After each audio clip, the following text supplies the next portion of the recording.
राज्यातील शासकीय काम करणाऱ्या कंत्राटदारांचा आंदोलनाचा इशारा. कंत्राटदारांची 80,000 कोटींपेक्षा जास्त थकबाकी आहे. गेल्या 7 महिन्यापासून त्यांना पैसे दिले गेले नाहीत. यामुळे कंत्राटदारांनी काम बंद आंदोलनाचा इशारा दिलाय. त्यासोबतच शिल्लक काम सुव्यवस्थित आणून बंद पाडण्याचा इशाराही कंत्राटदारांनी दिला आहे. येत्या 5 फेब्रुवारीपासून काम बंद आंदोलन करण्याचा इशारा कंत्राटदारांकडून देण्यात आला आहे. नमस्कार, मी मिलिंद भोसले, राज्य अध्यक्ष, महाराष्ट्र राज्य कंत्राटदार महासंघ, राज्य अभियंता संघटना तसंच महाराष्ट्र राज्य कन्स्ट्रक्शन फोरम.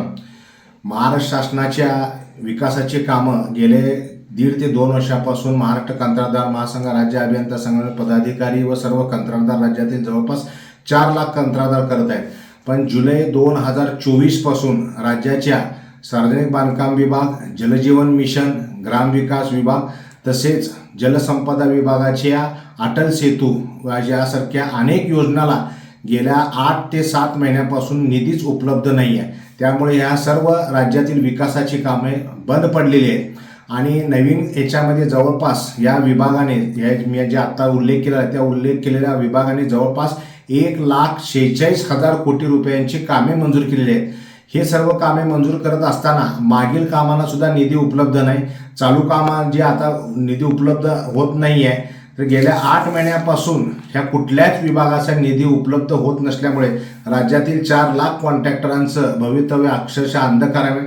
ह्या 4 लाख कॉन्ट्रॅक्टरावरती अवलंबून असणारे प्रत्येक कॉन्ट्रॅक्टरच्या अंगावर कमीत कमी 100 ते 150 उपघटक अवलंबून असतात. म्हणजे जवळपास राज्यातील 3.5 ते 4 कोटी लोकांचा रोजगार या शासनाच्या निधी न येणाऱ्या अवस्थेमुळं बंद पडलेला आहे.